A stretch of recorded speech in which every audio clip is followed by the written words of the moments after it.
Je suis clairement pas le genre à dire qu'une chose est la faute de toutes. Par contre, je peux dire qu'il y a un mécanisme d'action dans le corps qui va souvent être plus problématique chez une majorité de gens, prédisposés à beaucoup plus de problèmes. Puis ce mécanisme-là n'est pas nécessairement la cause, c'est juste la conséquence du problème, et je parle bien de l'inflammation. Parce que l'inflammation chronique va prédisposer à plusieurs types de désordres, d'inconfort, de maladies et autres. Et justement, je voulais adresser le sujet de ce podcast-là au sujet de l'inflammation, afin de mieux comprendre c'est quoi, ça peut venir de où, qu'est-ce qu'on peut faire pour ça, etc. Mon nom est Charles Vaillancourt, je suis naturopathe agréé. Ça fait plus de 10 ans que je t'accompagne au quotidien. Mon but, c'est de te simplifier la vie sainement, efficacement, rapidement. On ne veut pas acheter tout et n'importe quoi puis ne pas avoir le retour sur investissement qu'on a en espérant tomber sur la pilule magique. Autant c'est facile, c'est le fun, acheter un produit, un médicament, un supplément, n'importe quoi qui va te donner un coup de pouce, pas de trouble. Par contre, c'est pas très sexy de dire qu'il faut faire des changements d'habitude de vie. Malheureusement, dans tous les problèmes chroniques de ce monde, ça implique de faire des changements. Un n'empêche pas l'autre. Ça ne veut pas dire que tu ne peux pas te servir de tes produits pour faire un effet palier, pour amener des changements dans ton quotidien, apporter un peu plus de confort. Mais il faut que ça se fasse, des changements d'habitude de vie.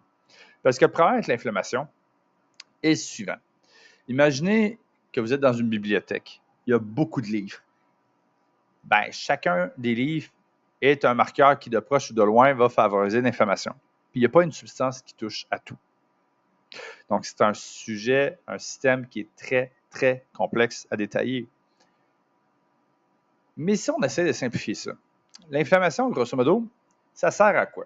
Quand on regarde dans les contextes d'inflammation aiguë, c'est-à-dire, par exemple, des contextes de blessures, de toxines, d'infections, des affaires là même. Le but de l'inflammation, c'est de contrôler le plus possible les dégâts, éliminer les perturbateurs, lorsque c'est possible, comme les micro-organismes, favoriser une meilleure régénération, puis au bout d'une couple de jours, dépendant de la gravité de la situation au maximum, ton corps va s'être rétabli. Piche. Dans des contextes plus graves, ça peut être des semaines, mais en général, ça va être des heures ou des jours au maximum.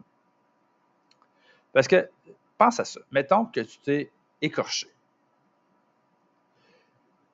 Tu vas avoir des marqueurs immunitaires qui vont générer une certaine inflammation ainsi.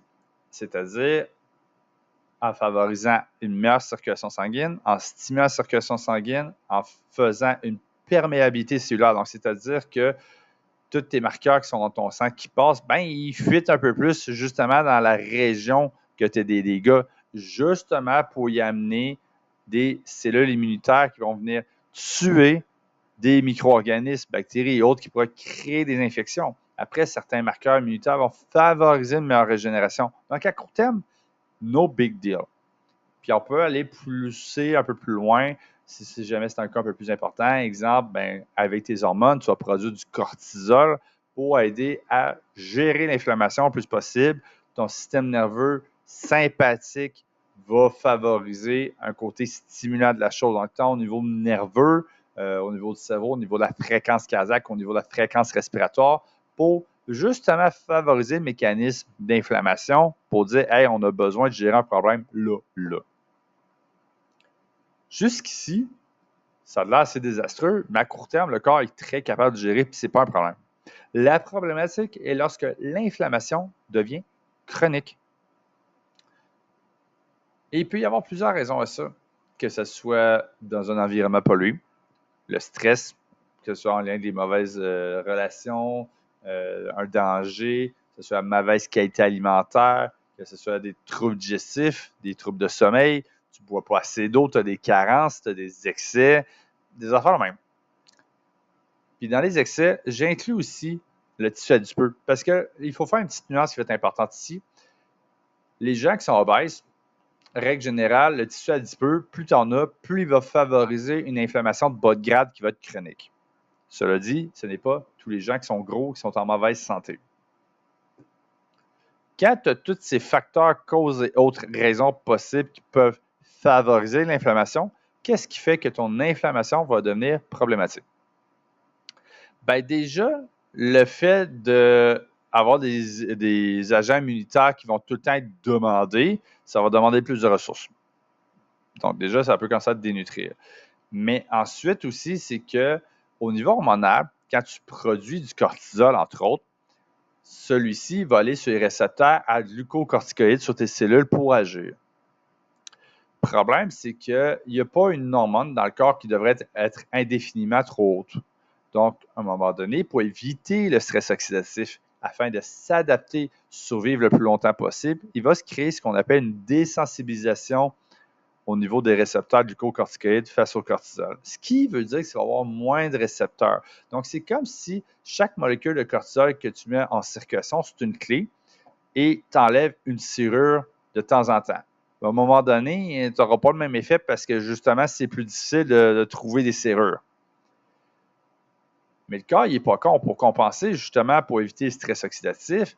Mais s'il a besoin de survivre, parce que tu es dans une période, mettons, de famine et de mammouth et que tu as besoin de courir pour ta vie pendant des mois et des mois pour survivre, il va utiliser d'autres types de récepteurs qui sont les récepteurs à minéralocorticoïdes.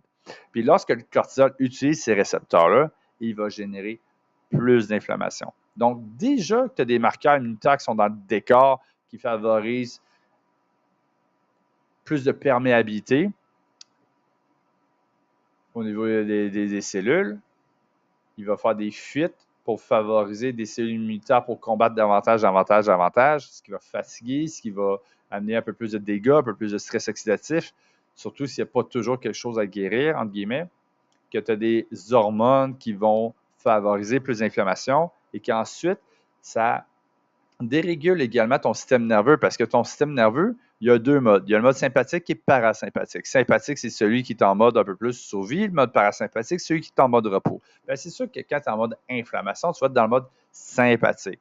Donc, ça se peut que ta récupération se fasse moins bien. Ce qui veut dire que tu vas gérer moins bien ton stress, tu vas moins bien dormir, etc.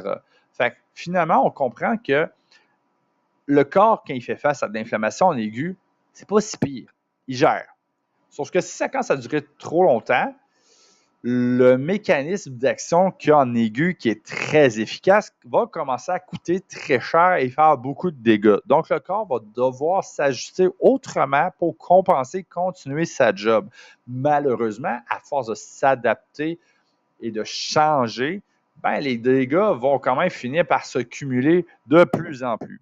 Donc, malheureusement, c'était quelqu'un qui ne dort pas super bien, qui est tout le temps stressé, qui ne mange pas bien, qui est sédentaire, qui est en surpoids, qui prend trop d'alcool, qui fume, qui ne fait pas attention, qui se blesse tout le temps et à l'ouette de ce monde, sans oublier tous les problèmes nerveux, hormonaux et autres de ce monde qu'on peut avoir des diagnostics également, bien, ça peut expliquer pourquoi tu es toujours finalement en inflammation chronique. Parce que ce qui est sournois dans l'inflammation chronique, c'est qu'il y a beaucoup de cercles vicieux qui vont s'installer. Ce que je veux dire par là, je vais donner un exemple très facile. Prends quelqu'un qui souffre d'arthrose, par exemple. Bien, la personne souffre. Malheureusement, pour la plupart des gens qui souffrent, ça se peut qu'ils dorment moins bien parce que justement, ils ont plus d'inconfort. Qu'est-ce qui se passe si tu dors moins bien? Dans ton sommeil, c'est là que la récupération se fait. Donc, si tu ne dors pas bien, ben, tu ne récupéreras pas super bien. Non seulement ça, mais en plus, on réalise que les gens qui ne dorment pas super bien sont prédisposés à plus d'intensité et de fréquence de douleur. Donc, quand on regarde ça, tu as le manque de sommeil qui prédispose à de la douleur, puis tu as la douleur qui prédispose au manque de sommeil. Donc, ça ne veut pas dire que si on règle les problèmes de sommeil, que tu n'auras plus d'arthrose, mais ça veut juste dire que si tu as de l'arthrose et tu ne dors pas super bien, ça se peut que ton sommeil vienne nuire à ton arthrose. Donc, des fois, c'est un peu une question de c'est l'œuf ou la poule par lequel il faut que je commence. Il y a des situations qui sont plus évidentes que d'autres, il y en a d'autres qui sont moins. Mais mon truc face à ça, c'est de regarder au quotidien qu'est-ce qui ne marche pas. Donc, le sommeil. Est-ce que tu dors 7 à 9 heures par nuit? Oui, parfait. Donc, tu t'endors bien, tu ne te réveilles pas, tu te lèves en forme? Good. Si ce n'est pas le cas, puis tu me dis que tu as tout le temps bien de la misère, ça se pourrait qu'on en rejase parce que justement, quelqu'un qui ne dort pas bien, au-delà de la douleur, c'est que ça va avoir d'autres impacts. Entre autres, au niveau de la satiété, ça va faire en sorte que tu vas avoir plus faim, tu vas avoir plus tendance à grignoter, ta satiété au niveau hormonal, la gestion de ta glycémie ne va pas être super non plus. Si tu es sédentaire, la sédentarité à proprement dit, on ne peut pas souffrir d'une carence en sport, mais ne pas bouger, c'est restreindre en maudit les capacités d'adaptation de ton corps. Ce que je veux dire par là, le sport est une des choses qui a le plus de bienfaits à la santé. Que ce soit au niveau du sommeil, la gestion du stress, la glycémie, même la gestion de l'inflammation. Parce que tes muscles, quand tu les entraînes, ils vont sécréter ce qu'on appelle les myokines. Donc, c'est comme des hormones, mais version santé musculaire. Et parmi ces hormones-là, il y en a qui vont avoir des effets anti-inflammatoires. Il y en a qui vont aider grandement la glycémie. D'ailleurs, dans les contextes de diabète, par exemple, l'un des premiers conseils, c'est de faire du sport pour quelqu'un qui est sédentaire. Parce que justement, stimuler la fonction musculaire va favoriser une sensibilité à l'insuline.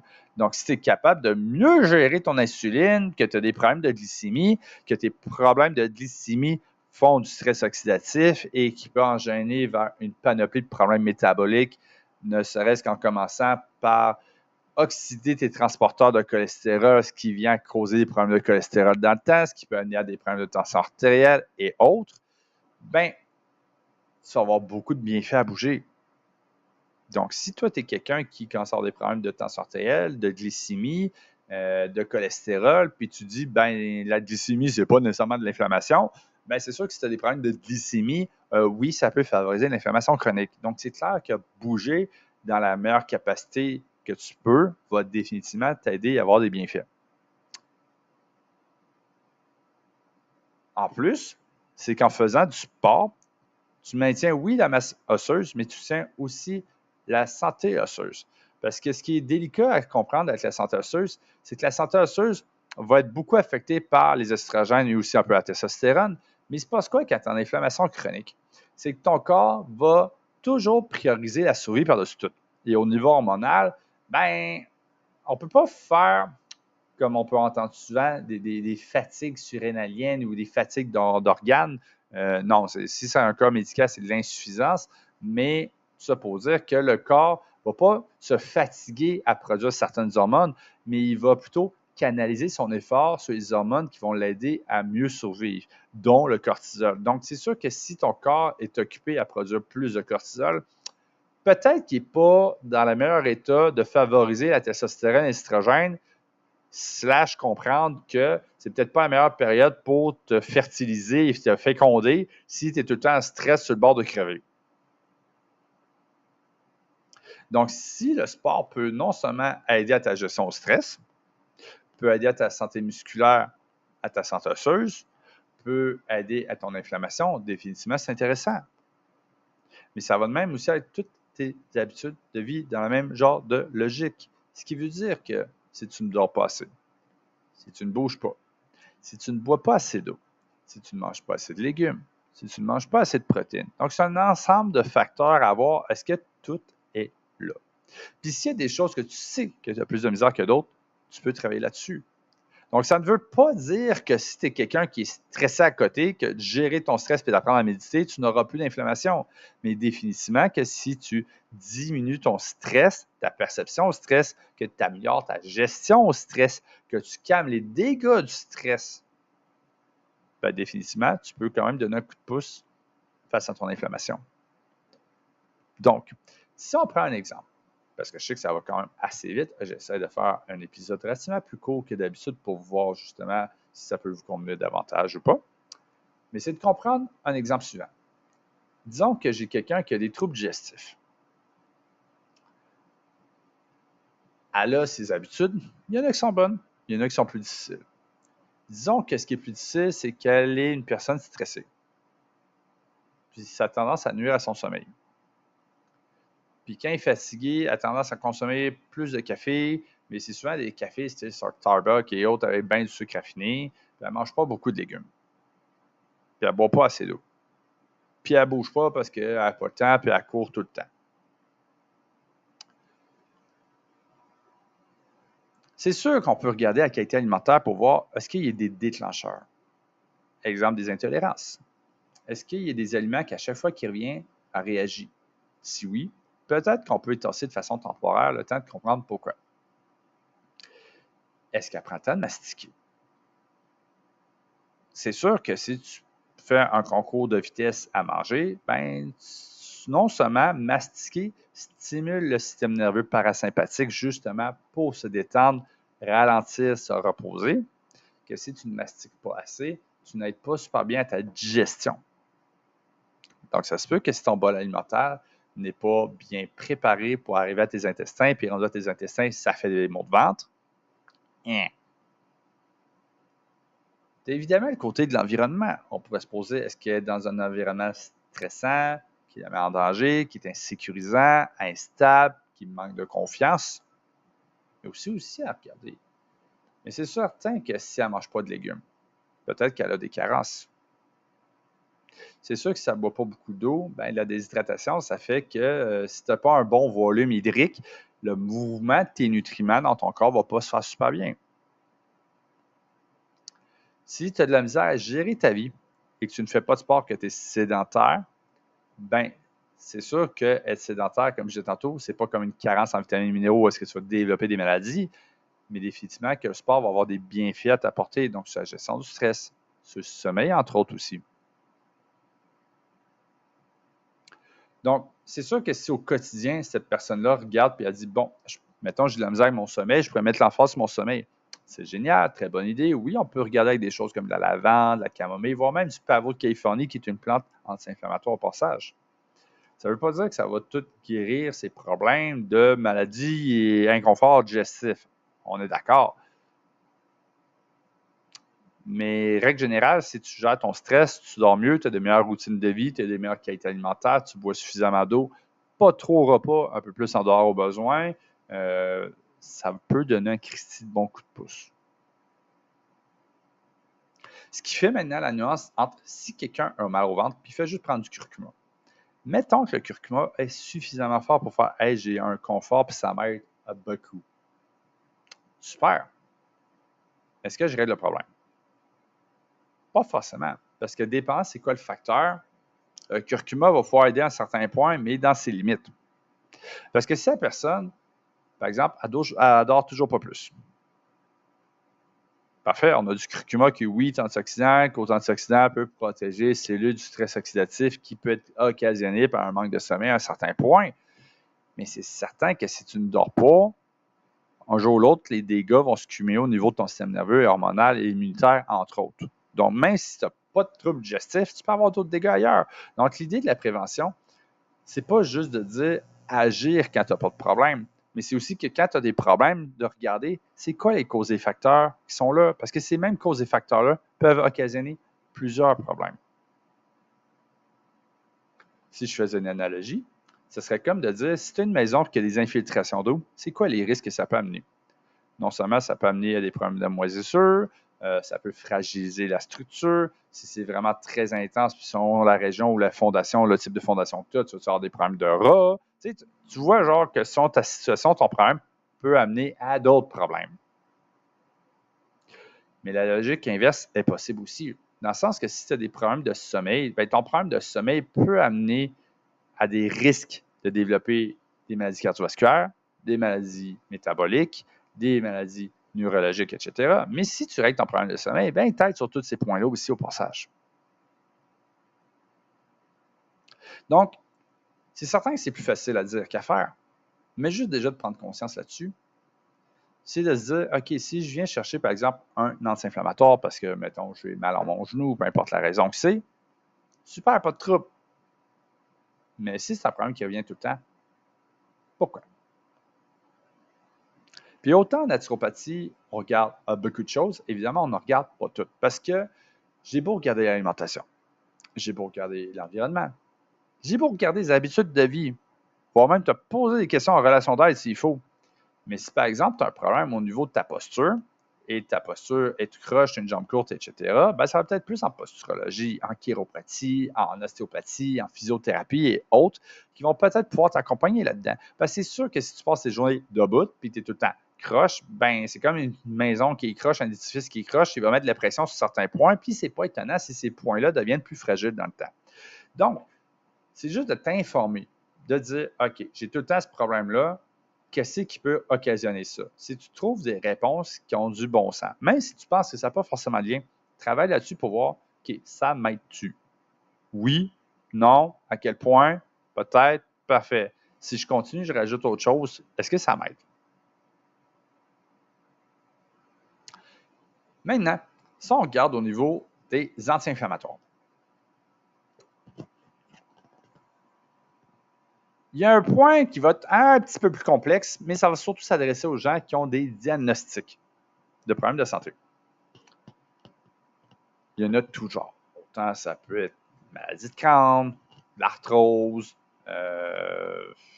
tiré d'Hashimoto, whatever. Au niveau immunitaire, tu as souvent 4 types de problèmes. C'est soit des problèmes de type cancer, auto-immun, infection ou allergie. Ça ne veut pas dire que tu as un de ces 4-là. Tu peux n'en avoir aucun. Ça veut juste dire que si tu es dans l'une de ces catégories-là, mettons que tu as une maladie auto-immune ou un cancer, les contre-indications, les précautions ne seront pas les mêmes. Parce que si tu prends un anti-inflammatoire, ben d'emblée, il y a de bonnes chances que tu travailles sur la santé immunitaire. Mais si tu souffres d'une maladie auto-immune et ton anti-inflammatoire est un immunostimulant, il faut comprendre que ta maladie auto-immune, c'est un contexte dans lequel ton système immunitaire t'attaque toi-même. Donc, si tu stimules à fonctionner davantage, ça peut aggraver ton cas. Donc, si tu es dans l'une de ces phases-là, ça se peut que l'intérêt porté et ou les précautions ne soient pas les mêmes. Au même titre que si tu as un cancer puis tu es par exemple en chimiothérapie, bien, la chimiothérapie, par exemple, c'est un traitement pro-oxydant pour justement venir à tuer les cellules. Bien, c'est sûr que si tu offres un anti-inflammatoire qui a des antioxydants, tu travailles contre le traitement. Donc, quand on se trouve dans des situations comme par exemple de l'arthrose, à moins que tu aies des problèmes auto-immuns ou autres dans une de ces 4 catégories-là, règle générale, mettons que tu as une maladie auto-immune, mettons tiré d'Hashimoto, ben, j'ai beau regarder la santé articulaire, je ne peux pas dire, ben, je vais donner une plante qui est immunostimulante pour mes articulations, puis je vais donner autre chose pour ma maladie auto-immune. Ça marche pas de même, tu sais. Je veux dire, je suis limité par l'autre condition aussi. Mais mettons que j'ai juste de l'arthrose, puis j'ai aucun autre problème. Ben, l'arthrose, c'est un problème qui va être plus dégénératif. Ou il y a d'autres conditions, exemple comme la goutte, qui va être plus une maladie de cristaux. Donc, ceux-là, déjà, ce n'est pas forcément des maladies auto-immunes. Ce n'est pas non plus des problèmes de cancer ou d'allergie ou forcément d'infection. Il peut peut-être en avoir qui vont occasionner ça, mais règle générale, ça va souvent être plus des cas médicaux. Donc, dans ces situations-là, en général, on est moins restreint sur le choix des anti-inflammatoires. Sauf si tu prends peut-être des médicaments. Là, il faut s'assurer que ça soit compatible aussi avec les médicaments.